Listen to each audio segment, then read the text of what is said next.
नमस्कार। कृषि जगत कार्यक्रम में सभी ग्रामीण श्रोताओं को मेरा प्यार भरा नमस्कार। मैं हूं आपकी रेडियो साथी मृदुला रॉय। इस कार्यक्रम के तहत हमारे प्यारे प्यारे ग्रामीण श्रोताओं को ये जानकारी देंगे कि जंगली मशरूम से यानी कि कुकुरमुक्ता से किस तरह से लाभ उठा सकते हैं और किस तरह से इसकी शुरुआत की जाए ताकि हमें लाभ हो।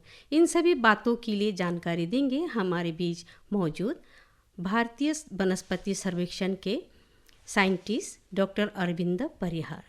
नमस्कार सर। नमस्कार मैडम। सर, आपको हमारे स्टूडियो में बहुत बहुत स्वागत है। धन्यवाद। सर, मेरा पहला प्रश्न ये है कि मशरूम क्या है और ये कितने प्रकार के होते हैं और ये दिखने में कैसे लगते हैं? देखिए मैडम, मशरूम का एक अपना अलग ही दुनिया है और मशरूम कितने प्रकार के होते हैं, अगर हम इस बात पर जाएंगे तो मैं कहूँगा कि इस पर अभी भी बहुत कुछ शोध का विषय है ये, और हम जो है लगातार ये शोध कर रहे हैं कि कितने प्रकार के होते हैं।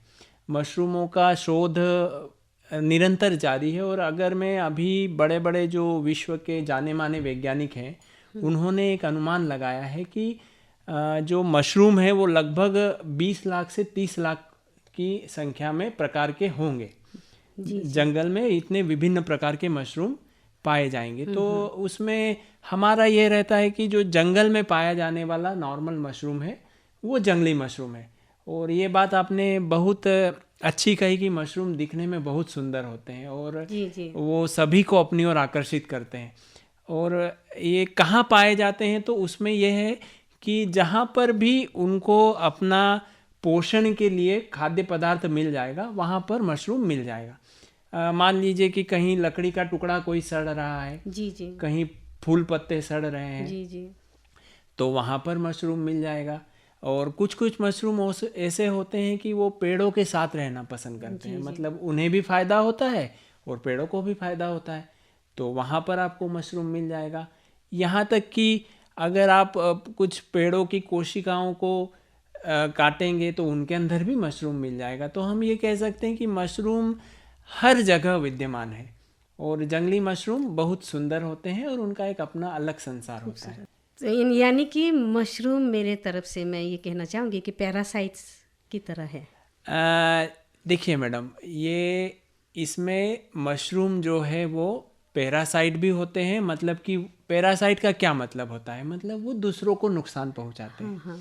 तो कुछ मशरूम ऐसे होते हैं जो कि जिंदा पेड़ पर इन्फेक्शन या उन पर संक्रमण कर देते हैं और वो उस पेड़ को मार डालते हैं, तो वो पैरासाइट हो गए। पर वहीं दूसरी ओर मैडम ये होता है, कुछ मशरूम सेप्रोफाइट होते हैं। मतलब कि जो मान लीजिए जंगल में पेड़ गिर के पड़ा है, वो सड़ रहा है, तो अगर मशरूम नहीं होगा तो वो सड़ ही नहीं पाएगा, तो वो सेप्रोफाइट होते हैं। और कुछ मशरूम होते हैं, जैसे मैंने आपको कहा था कि वो पेड़ों के साथ रहना पसंद करते हैं, मतलब कि वो माइकोराइजिक होते हैं। मतलब उसमें क्या होता है, वो पेड़ों को खनिज पदार्थ मिट्टी से अवशोषित करने में उनका काम देते हैं और पेड़ उनको एक अपना जो पोषण, उनका जो जीवनचर्या है उसको चलाने में फ़ायदा देते हैं। तो वो केवल पैरासाइट नहीं होते, वो सेप्रोफाइटिक भी होते हैं, पैरासाइट भी होते हैं और माइकोराइजिक भी होते हैं। सर, सेप्रोफाइट क्या होते हैं, हमारे ग्रामीण श्रोताओं को कुछ बताने जी, के लिए सेप्रोफाइट को अगर हिंदी में मैं कहूँ तो मृतोपजीवी, मतलब जो कि मृत पदार्थ जो है या जो कि मर चुका है, उसको देखिए हम क्या करते हैं, अगर कोई मान लीजिए किसी इंसान की मृत्यु हो जाती है तो हम उसका अंतिम दाह संस्कार या अंतिम संस्कार कर देते हैं, क्योंकि मृत देह या मृत पदार्थ जो भी होगा उससे विभिन्न प्रकार के जहरीले कुछ निकल सकते हैं पदार्थ। तो मृतोपजीवी कवक वो कवक होते हैं जो कि मतलब किसी डेड पदार्थ पे, मान लीजिए कोई पत्ती सड़ के गिर गई है, कोई लकड़ी का पेड़, बड़ा सा पेड़ था वो गिर गया है, तो आप अक्सर जंगल में देखेंगे कि कोई सा अगर बड़ा सा पेड़ का टुकड़ा गिरा हुआ है तो उस पर विभिन्न प्रकार के कवक आ जाते हैं। सर, ये केवल पेड़ पौधों में ही उगते हैं या फिर कोई डेड बॉडी जानवर जो होंगे, मृत शरीर, उस पर भी उगते हैं क्या सर? जी मैडम, उस पर भी उगते हैं। और इसके बारे में मैं आपको एक विचित्र बात बताना चाहूँगा कि जो कीड़े मकोड़े होते हैं ना, वो कई बार मर जाते हैं। मान लीजिए जैसे काकरोच हो गया या जो तिल चट्टा हो गया, तो वो मर गया, तो उस पर अगर कोई मशरूम का इन्फेक्शन हो जाता है तो उस पर भी मशरूम आ जाता है। जी जी। और बल्कि एक विशेष प्रकार का मशरूम जो है वो बर्फीले क्षेत्रों में पाया जाता है, उसको कीड़ा जड़ी बोलते हैं। कीड़ा जड़ी। हाँ, ये अरुणाचल प्रदेश के भी जो तवांग वाला क्षेत्र है या हिमालय वाला जहाँ पर बेल्ट जी है, जी। वहाँ पर वो कीड़ा जड़ी पाया जाता है और उसका अपना बहुत ज़्यादा आयुर्वेदिक में और दवाइयाँ बनाने में उपयोग होता है। वो भी एक जंगली मशरूम है और कीड़ा पर होता है, इसलिए उसको नॉर्मल भाषा में कीड़ा जड़ी बोलते हैं। कहते हैं। तो ये भी बहुत एक आश्चर्यजनक तथ्य है। तो जैसे कि सर हमारे देश में अधिकतर लोग किसान हैं, खेती बाड़ी करते हैं, क्या हमारे देश के जो किसान हैं यानी कि हमारे राज्य के जो किसान हैं वो लोग जंगली मशरूम को अपने घर में उगाकर कुछ फ़ायदा उठा सकते हैं क्या? देखिए मैडम, जंगली मशरूम को घर में उगाना मतलब, देखिए कोई चीज़ जब उगेगी मतलब उसको आपको वैसा परिवेश देना है जहाँ पर कि उसका अच्छे से विकास हो सके। जी जी। तो जैसे मैंने आपको बताया कि अधिकतर जो जंगली मशरूम होते हैं वो सहजीवी होते हैं, मतलब पेड़ों के साथ सहजीविता करके ग्रो होते हैं, साथ में। और कुछ मृतोपजीवी भी होते हैं। तो अब अगर सहजीवी मशरूम है तो वो तो उगाना थोड़ा मुश्किल है, पर कुछ जंगली मशरूम की कुछ प्रजातियां होती हैं जिनको कि हम अपने घर में उगा सकते हैं और जिनका व्यावसायिक स्तर पर खेती की जा सकती है। इवन कि जो मैंने आपको अभी पिछले सवाल में कीड़ा जड़ी के बारे में बता रहा था, तो देहरादून में कुछ लोग हैं वो कीड़ा जड़ी की भी व्यावसायिक स्तर पर खेती कर रहे हैं। पर उसके साथ मैं ये भी जोड़ना चाहूँगा कि उसके लिए विशेष प्रशिक्षण की आवश्यकता होती है। तो अगर हम थोड़ा प्रशिक्षण ले लें तो हम उसमें अच्छा अपना व्यवसाय कर सकते हैं। और विभिन्न प्रकार के जंगली मशरूम को भी हम व्यावसायिक स्तर पर आजकल सभी लोग खेती करना चाहते हैं, तो कर सकते हैं। और इस बारे में मैं एक और कहना चाहूँगा कि देखिए, मशरूम तो जंगल में ऐसे ही बहुत हो जाता है। जी जी। तो अगर मान लीजिए खेती नहीं करना चाह रहे हैं, मतलब मेरा काम जो सर्वे का, अधिकतर मैं विभिन्न वन क्षेत्रों में जाता रहता हूँ और वहाँ पर मशरूमों का संग्रहण करके उन पे रिसर्च करने के लिए, हम शोध करने के लिए कार्य करते रहते हैं। तो मैंने वहाँ पर देखा कि कई लोग क्या करते हैं, जंगल में गए, चलिए आपने घर पर खेती नहीं की, पर वहाँ पर तो मशरूम कहीं कहीं बहुत ज़्यादा होता है, तो वहीं से आप इकट्ठा कर लाए और आप उसको भी जो है लोकल मार्केट में बिक्री कर सकते हैं। पर यहाँ मैं एक सावधानी की बात ये कहना चाहूँगा कि हर आपको वो एक नॉलेज होना चाहिए, उसका ज्ञान होना चाहिए कि कौन सा मशरूम खाने वाला है या कौन सा मशरूम हमें फ़ायदा करे। सर, इसकी खेती के लिए अगर जंगली मशरूम को हम खेती करना चाहते हैं तो कौन सा महीना सही रहेगा? देखिए मैडम, मशरूम विशेषतः जो है मानसून के सीजन में, या मैं कहूँ कि जब बरसात होती है उस सीजन में, मतलब कि हमारे यहाँ अगर अरुणाचल के संदर्भ में बात की जाए तो मई जून से लेकर जो है सितंबर तक का महीना उपयुक्त रहता है मशरूम का पैदावार के लिए। मानसून सीजन में तो मशरूम उसी समय आपको जंगल में भी ज़्यादा देखने के लिए मिलेंगे। मेरा तो यही कहना है कि, पर अगर आप खेती करते हैं तो आजकल क्या होता है, 12 महीने आप अगर उसको वैसा वातावरण दे देते हैं जहाँ मशरूम की खेती होती है तो वो 12 महीने आप कर सकते हैं। सर, वो तो आर्टिफिशियल, प्राकृतिक रूप से तो नहीं होगा। जी नहीं, प्राकृतिक रूप से नहीं। प्राकृतिक रूप से करना है तो फिर आपको, अगर आप जंगल से मशरूम इकट्ठा करके ला रहे हैं जी जी, तो उसके लिए सबसे अच्छा जो सीजन है वो बारिश का सीजन होता है मैडम। सर, हमारे देश में सभी राज्य में मशरूम की खेती की जाती है क्या, या फिर सिर्फ जो ठंडे एरिया है वहीं पर होते हैं, या फिर गर्मी इलाके में भी होते सर? नहीं मैडम, देखिए आजकल क्या है, मशरूम की खेती एक बहुत अच्छा व्यवसाय के रूप में ये लेता जा रहा है। मतलब इसको सभी लोग, क्योंकि देखिए मशरूम की खेती जब हम करना चाहते हैं तो उसके लिए कोई बहुत बड़ा विशेष संसाधन या बहुत ज़्यादा पैसे खर्च करने की आवश्यकता नहीं होती। आप एक छोटे से कमरे में भी मशरूम की अच्छी खासी पैदावार कर सकते हैं। बस ये है कि उसके लिए आपको थोड़ा प्रशिक्षण लेना पड़ेगा। तो उसके लिए देश में विभिन्न संस्थान जो है अपना प्रशिक्षण देते हैं। और आपका सवाल पे आते हैं कि क्या ठंडे क्षेत्र या गर्म क्षेत्र, तो ऐसा कुछ नहीं है। आजकल जो है पूरे देश में विभिन्न प्रकार के जो मशरूम की खेती के लिए लोग अपना प्रयास कर रहे हैं और उसका दिन पर दिन प्रचार होता जा रहा है और आजकल मशरूम खाना भी लोग पसंद कर रहे हैं। पसंद करते हैं। सर, जो घर में पैदा करते हैं मशरूम और जंगल में, उन दोनों में क्या अंतर है सर? अंतर तो आएगा मैडम। देखिए, जो नेचुरल या प्राकृतिक तरीके से मशरूम हो रहा है, या मैंने जैसे कहा था कि कुछ मशरूम ऐसे होते हैं कि जिनकी पैदावार अभी घर पर करना हमारे लिए संभव नहीं है, तो उसमें जो पोषक तत्व होंगे वो पोषक तत्व और आप जो घर में उगा रहे हैं उसमें जो पोषक तत्व होंगे उनमें विशेषतः अंतर आएगा ही। जी। और जैसे मैंने जो थोड़ी देर पहले आपको कीड़ा जड़ी के बारे में बताया था, उसका विशेष जो है महत्व है, तो वो जैसे मैंने आपको बताया था कि कुछ लोगों ने उसका प्रयास किया था कि हम जो है घर में भी उगा लें, लेकिन फिर वो पोषक तत्व की मात्रा में या जो होते हैं, क्योंकि उसमें देखिए जो एंटीऑक्सीडेंट और विभिन्न प्रकार के खनिज तत्व होते हैं उनकी मात्रा में थोड़ा अंतर आ जाता है, तो उसके कारण जो है फिर उसकी गुणवत्ता में भी फर्क पड़ जाता है और स्वाद में तो अंतर होता ही है मैडम। कुछ मशरूम जो है जी, वो जो जंगल से अगर मशरूम हम इकट्ठा करके लाते हैं, खाद्य मशरूम मैं कहना चाहूँगा, हर मशरूम खाने वाला नहीं होता। यहाँ मैं श्रोताओं को ये बताना चाहूँगा कि मशरूम के इसमें हमें विशेष सावधानी रखने की आवश्यकता होती है। सर, कुछ लोगों का कहना है, जैसे कि आपने बताया कि हमें मशरूम की सेवन करने से पहले बहुत सावधानी बरतनी चाहिए, तो मैंने भी ऐसा सुना कि मशरूम के सेवन से बहुत सारे लोगों की मृत्यु भी हो जाते हैं। और एक घटना है जो मेरे क्लासमेट के साथ हुआ था बचपन में, उनके सारे परिवार मशरूम के सेवन से मतलब सर मारे गए। सर, इसके लिए आप क्या कहना चाहेंगे? सर, मुझे तो बहुत डर लगता है सर मशरूम खाने के लिए।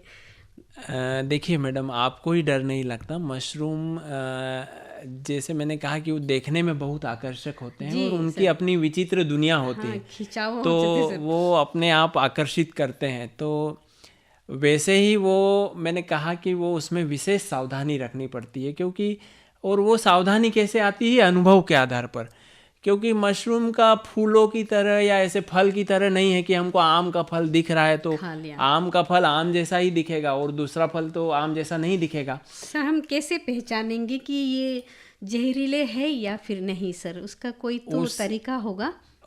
उसका देखिए मैडम, मैं कहना चाहूँगा कि कोई विशेष तरीका अनफॉर्चुनेटली नहीं है, वो आपको अनुभव से ही आता है। मशरूम जो होते हैं मैडम, वो ऐसा होता है कि मान लीजिए कि दो मशरूम है, वो बिल्कुल एक जैसे दिख रहे हैं, पर हो सकता है कि उसमें से एक खाने वाला है और एक नहीं खाने वाला है, और एक हो सकता है बहुत जहरीला है। तो इसीलिए मशरूम के जो पहचान के रूप में आपका एक तो अनुभव काम में आता है, या आपके आसपास कोई विशेषज्ञ हो वो जो आपको बता दे, या जैसे खाने वाले मशरूम का कुछ नॉर्मल जैसे हमारे ग्रामीण क्षेत्रों में ये एक नॉर्मली परिचालन है कि अगर किसी को कीड़ा खा रहा है, किसी मशरूम के आसपास छोटे छोटे इंसेक्ट दिख रहे हैं, तो वो उसको समझ लेते हैं कि ये भी खाद्य मशरूम है। पर ऐसा 100% सही तो नहीं होता, नहीं हो सकते सर। पर मैं एक ये बताना चाहूँगा कि वो जो दीमक का एक घर होता है ना, वहाँ पर एक जो सफ़ेद प्रकार का मशरूम पाया जाता है, सफ़ेद रंग का, तो उसकी जड़ बहुत ज़मीन के अंदर होती है। उसको हम जो है अपनी वैज्ञानिक भाषा में टर्मिटोमाइसिस बोलते हैं। तो टर्मिटोमाइसिस का जो है, अगर वो मशरूम है तो उसकी अधिकतर प्रजातियां खाने लायक होती हैं और वो स्वादिष्ट, मतलब गहराई तक जाए। हाँ, बहुत गहराई तक, मतलब जितना बाहर है उससे 2-3 गुना वो अंदर तक हो। अच्छा। तो वो खाद्य होता है, उसको खाया जा सकता है, मतलब बिना चिंता के। पर अगर जंगल से कोई सा भी मशरूम उठा लाएं तो वो थोड़ा हमारी खतरनाक हो सकता है हमारे लिए, उसका खाद्य उसको खाना, उसके से हमें पेट से संबंधित विशेष समस्याएं हो सकती हैं और हमारी जान भी जा सकती है। सर, उसमें जहरीले पदार्थ जो कहाँ से आते सर एक्चुअली मशरूम? देखिए, एक्चुअली क्या होता है, जैसे कि प्रकृति जो है वो सभी को अपनी रक्षा का एक हथियार देके रखती है सर, वो तो सही और हर एक प्राणी अपना जो है आने वाली संतति बढ़ाना चाहता है। तो ऐसे ही मशरूम भी है, जैसे सांप को भगवान ने जहर देके रखा है, जी। तो मशरूम भी चाहता क्या है, मतलब मशरूम की नॉर्मली लाइफ सर क्या है कि मैं पूरी तरह विकसित होऊं और मेरे बीच प्रकृति में बिखरा दूं और उससे बहुत सारे मशरूम और आ जाएं। तो वो प्रकृति की ही देन है मैडम, और उसमें विभिन्न प्रकार के रासायनिक पदार्थ होते हैं जो कि हमारे अपने जो शरीर में जाकर विभिन्न प्रकार की रासायनिक प्रक्रियाएं करते हैं, और उससे हमें विभिन्न प्रकार की समस्याएं हो सकती है और हमारी जान भी जा सकती है। सर सभी लोग मशरूम के सेवन कर सकते हैं क्या, या फिर कोई लोगों को मना हो, जैसे कि कुछ लोगों को डायबिटीज़ होते हैं या फिर बहुत सारे बीमारियां होते हैं, क्या उन लोगों को मना है कि सर मशरूम खाना? देखिए मैडम, बीमारियों के संदर्भ में मैं अगर कहूँ तो बल्कि उन लोगों के लिए मशरूम खाना कई हद तक अच्छा हो सकता है। अच्छा। कई मशरूमों में एंटी डायबिटिक प्रॉपर्टीज होती हैं, कई मशरूम होते हैं जो एंटीऑक्सीडेंट होते हैं, तो वो आपकी जो है हृदय रोग से संबंधित या कई बीमारियों को कुछ हद तक कम कर सकते हैं, और इस पर बहुत शोध कार्य चल भी रहा है। और विशेषकर जो है चाइना, जो हमारा पड़ोसी देश है, वहाँ पर तो मशरूम पर बहुत शोध कार्य चल रहा है, और वो एंटी डायबिटिक होते हैं, कई मशरूम एंटी कैंसरस होते हैं। लेकिन कुछ मशरूम के संदर्भ में ये हो सकता है जैसे हमें किसी पदार्थ से किसी को एलर्जी हो सकती है। जी। तो मान लीजिए वो तो आपको पता चलेगा एक बार आपने खाया, और अगर आपको कुछ समस्या आ रही है तो वो उसको ये हो सकता है। लेकिन अगर ये जो हमारी life style disease, life style बीमारियां हैं, डायबिटीज हो गया, हृदय रोग हो गया, आजकल तो उसके संदर्भ में मैं मशरूम अधिकतर विभिन्न प्रजातियों के मशरूम को हम अगर अच्छे से उसको खा सकते हैं, खाद्य मशरूमों को। जैसे कि सर यहाँ पे मार्केट में मैंने देखा, शायद आपने भी देखा होगा, जो यहाँ के लोकल लोग हैं वो प्लास्टिक में से पैकेट बनाकर सर मशरूम की व्यवसाय कर रहे हैं, व्यापार कर रहे हैं। तो वो मशरूम सही है या फिर नहीं सर? देखिए मैडम, अगर वो फ्रेश है तो वो सही है और उसको खाया जा सकता है। मैंने जैसे कहा कि आजकल तो मशरूम की खेती का प्रचलन दिन पर दिन बढ़ता जा रहा है, और कई लोगों का जो पहले एक झिझक होती थी मशरूम को लेके कि पता नहीं क्या है, कैसे खाएंगे, और कई लोग उसको जो है शाकाहारी और मांसाहारी इस तरह से उस संदर्भ में भी लेते थे। लेकिन आजकल जो है दिन पर दिन मशरूम खाने का प्रचलन बढ़ता जा रहा है, तो उसमें भी मैडम मुझे लगता है कि अगर वो फ्रेश है, ताज़ा है, तो आप उसका सावधानी पूर्वक उसको खा सकते हैं, उसमें कोई विशेष आपको असुविधा नहीं होगी। सर मैंने देखा जैसे कि गाय के घर होते, गाय का घर अस्तबल में गोबर होते ना सर, उसके ऊपर में भी मशरूम बहुत सारे उग जाते हैं, क्या वो सेवन कर सकते हैं? जैसे कि मैंने आपको पहले बताया था मैडम कि मशरूम जो है, आपने पूछा था कि कहाँ कहाँ पाए जाते हैं, तो वो हर जगह पाए जाते हैं, इवन कि गोबर पर भी मिल जाएगा। देखा उसको, मैंने, इसलिए पूछा जी, उसको डंग मशरूम कहते हैं। पर अब वो भी देखा जाए तो उसको देखना पड़ेगा मैडम कि वो कौन सी प्रजाति का मशरूम है, क्योंकि मैंने जैसे कहा कि हर मशरूम खाने वाला नहीं होता। अगर सर उसका रूट नीचे तक जाए नहीं, तब भी नहीं खा सकेंगे? जी नहीं, उसमें हमें सावधानी रखनी पड़ेगी। उसको डंग मशरूम कहते हैं, और वो नॉर्मली देखिए मैडम, डंग या गोबर जो होगा तो ज़मीन के ऊपर ही पड़ा रहेगा, तो उसका तो बहुत रूट नीचे नहीं जाएगा। और नॉर्मली गोबर पर जो होता है वो छोटे छोटे मशरूम होते हैं, तो गोल गोल रहता है। हाँ, तो वो उसको लेने से भी उतना मतलब खाने लायक तो होगा नहीं। जी। तो उससे हमें थोड़ा बचना चाहिए, वो मुझे नहीं लगता कि उसको हमें सेवन करना चाहिए। मैंने कुछ लोगों को देखा सर खाते हुए, जो मैंने देखा वही नहीं, तो वो निर्भर करता है कि वो कौन सी प्रजाति का मशरूम है। जी। तो अगर वो खाने वाली प्रजाति का मशरूम होगा, जैसे कई मशरूम होते हैं, जैसे ओयस्टर मशरूम एक बहुत फेमस है, उसको कैसा होता है सर? वैज्ञानिक भाषा में उसको प्लूरोटस बोलते हैं, या एग्लेंटाइनस होता है वैज्ञानिक भाषा में। देखने में कैसा लगता है? देखिए वो सफ़ेद रंग का होगा और उसके पीछे वो गिल्स या धारियों की तरह होगा, और वो नॉर्मली लकड़ी पर, जो मरी हुई लकड़ी या जो पड़ा हुआ लकड़ी का टुकड़ा है, जी, उस पर ग्रो करेगा, और उसके नीचे पिछली साइड पर धारियाँ होगी। तो वो उसकी भी अधिकतर प्रजातियां जो है खाने वाली होती हैं, लेकिन फिर भी हमें सावधानी रखनी चाहिए, क्योंकि वैसा ही दिखने वाला सफ़ेद मशरूम मान लीजिए कि जहरीला भी हो सकता है। हाँ। तो वो सब अनुभव से आता है, अनुभव से सर। या तो वो अनुभव आप किसी विशेषज्ञ से लें, या आपके पूर्वज उसको खाते आ रहे हों, तो भी आप उनके पूर्वजों का अनुभव भी एक अपना स्थान रखता है। तो अगर उनको अनुभव है तो वो आप उसका सेवन कर सकते हैं सावधानी से। सर मशरूम को हिंदी में कुकुरमुक्ता कहते हैं। जी जी जी। उससे कुकुरमुक्ता नाम कैसे मिला सर? देखिए, इस संदर्भ में कोई प्रामाणिक जानकारी तो नहीं है मैडम, लेकिन जहाँ तक मेरा सोच जाता है कि हम लोग जो बचपन में मशरूम हमें दिखता था, देखिए मैं तो एक ग्रामीण परिवेश से आता हूँ। जी जी। तो वहाँ क्या होता था कि जहाँ कूड़े का ढेर एक पड़ा हुआ है, हाँ हाँ। तो कूड़े का ढेर पड़ा हुआ है मतलब मृत पदार्थ है, जी हाँ। मतलब जैसे मृतोपजीवी हो या गए, इंग्लिश जी में हाँ। कहें सेप्रोफाइटिक। सेप्रोफाइटिक। तो वहाँ पर वो कवक उगाता था।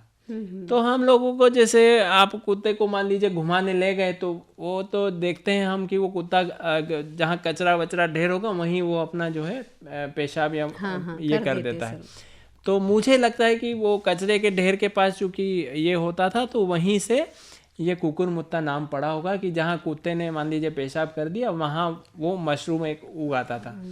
तो पर ये इसमें बहुत कुछ सच्चाई तो नहीं है। सच्चाई नहीं वो लग रही है सर मुझे जी भी। जी, उसमें कोई सच्चाई नहीं तो है। जंगल में कैसे उगेंगे सर? जी, जंगल जी, में जी। तो कुत्ते तो नहीं रहते हैं। हाँ हाँ जी। तो इस बात से ये प्रमाणित नहीं होते सर। नहीं नहीं, उससे कोई संबंध नहीं है। वो मैं जहाँ तक कहूँ कि कुत्तों का और मशरूम का दूर दूर तक कोई संबंध नहीं कोई है। रिलेशन ही नहीं है। अच्छा जी जी जी। सर, आपसे एक अंतिम प्रश्न। आप हमारे ग्रामीण श्रोताओं को इस कार्यक्रम के तहत मशरूम के बारे में क्या संदेश देना चाहेंगे? जी, ये हमारे सभी ग्रामीण श्रोताओं को मैं कहना चाहूँगा कि जो जंगल के मशरूम होते हैं वो हम उसका सेवन कर सकते हैं, पर वहीं दूसरी ओर हमें बहुत ज़्यादा सावधानी बरतनी चाहिए, क्योंकि उससे हमारी जान भी जा सकती है। पर अगर कोई आपको अपने अनुभव के आधार पर पता चल गया कि ये खाद्य मशरूम है, तो उसको आप जो है मार्केट में या बाज़ार में, खुले बाज़ार में बेच भी सकते हैं। और ऐसा आपके आसपास होता भी होगा, क्योंकि खुद अपने जो सर्वेक्षण कार्य के दौरान मैंने देखा है कि आसपास में मशरूम की बिक्री हो रही है। तो मैं जो है हमारे ग्रामीण श्रोताओं को कहना चाहूँगा कि मशरूम को देखकर जो है अपना ऐसा नहीं कि ये पता नहीं क्या है, बल्कि उसकी एक अलग ही अपनी आकर्षक दुनिया है और बहुत प्रकार के मशरूम हैं और उनका अपना खाद्य महत्व है, चिकित्सीय महत्व है। जी जी। तो उसको एक हमें अपना साथी के रूप में देखना है। और अगर आप खेती करना चाहें तो वो भी एक अच्छा विकल्प हो सकता है, क्योंकि मशरूम की खेती के लिए देखिए, जो नॉर्मल खेती के लिए आपको ज़मीन चाहिए, पर मशरूम की खेती एक छोटे से 10 बाय 10 के कमरे में अगर आप थोड़ा प्रशिक्षण ले लें तो मशरूम की खेती आप आसानी से कर सकते हैं और उससे आप एक रोजगार का एक विकल्प खुल सकता है और आजकल वो प्रचलन में भी है। तो मैं ग्रामीण श्रोताओं को यही कहना चाहूँगा कि इस ओर हमें थोड़ा अग्रसर होना चाहिए और मशरूमों को अपना एक साथी के रूप में देखना चाहिए। तो यही है मैडम। सर, आप हमारे यहाँ आए, आकाशवाणी ईटानगर की तरफ से आपको बहुत बहुत धन्यवाद देती हूँ। तो श्रोताओं, कार्यक्रम को समाप्त करने से पहले आइए सुनते हैं आदि लोकगीत।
li mang le ke li mang pe bu li mang li le to pem dum de o bu por mo pem ta ma ge da ko mu ma da ko mu nga ngo da ko ken ma da dang ken na ngo da ko dum de lo no bi du lo no ge yo ne do la ta ma ge bi du ta nu da ko ja na ko ka to lang lua ayen abur lua ayen me lo con lo de lo ge ta đi de lo ge dum de ta ku o mu me ta ku gum te re bom lo nya me ta we yik te re bom lo dum de nu ne dum de po re ne du ne bu si du ne a yu du ne ya da rong ne a tan tu ne dum de ko ne po su ge ko ne ta le ne me mo na sum lua ayen abur lua ayen ki ne bu lua yo ma ne bu lua dum de ne bu lua me lo ke ngun ni ngo du nge ngun ni che ma lu ya no lua ta me nge rong ne ngo ro rong ne ki dum ne rong lu yang bu lua lua ayen abur lua ayen do me bu lua bo ta ne bu lua do ra yu bu lua do bo ne bu lua me lo ke kwa ge po su me kwa ge do pa la sai o mu me ba yu mu tu ru ma dum de nge ta li nge han du du kom nya me nge o cham mu pa ru ma ta ma ge ta ge han ke du kom dum de ni tu nam ku ka yen lua ayen abur lua ayen de na ko ka ne ka mom to la ngai mi bo so yu so lo na bo yu so yu to lo na bo yu ne lo na ne yu an ni ni ga ne lang ko o yu a bu nge bung go lang ka dum de nge pe ge nge pe o nge to la yo ya yu na ra gung ta bu ge na ra gung na ra nge to la yo lua ayen abur lua ayen nó lum da ne qua ge po chum qua ge jo pa ka ye mi bo ta be ye du du a ro ne ye ro de o yu le ni ye ro de a ro ne ye ro de mi bo ta be na de a ro ne na de mi ri a re la la me je ye leng la la mi ri ba de ai ke lua ayen abur lua ayen no po no chư ai mà ki ne ne de long yum du ta kham de long to de long mo nge la chin ya ngo ke ko re ba ge do ki ne me de long mo nge du ne ya ye ba je ngo mo nge ba je je lo ne do ki ne me mu le ko ya ye mu le ko da go me ka la chin lua ayen abur lua ayen na mu ye du ne ya ye du ne na be ke ko du ne re be go du ne no lu ye jo ji nge mu lo a ro ne mu lo mi bo ta be dong ka do ni ye mi lu ka lu lang ka le ku e mi go re ka ngo re lang ka lu do dung ku lang ka lu me de re nge re ku me lang ka lua ayen abur lua ayen de lo ge rong gam la me rong gam mi bu a ro ne ta be a ro ne jo ji nge a ro ne ur ki a रो ने de lo ko le lo अभी आप सुन रहे थे एक आदि लोकगीत। इसी गीत के साथ ही हमारा कार्यक्रम कृषि जगत यहीं पर समाप्त होती है। धन्यवाद, नमस्कार।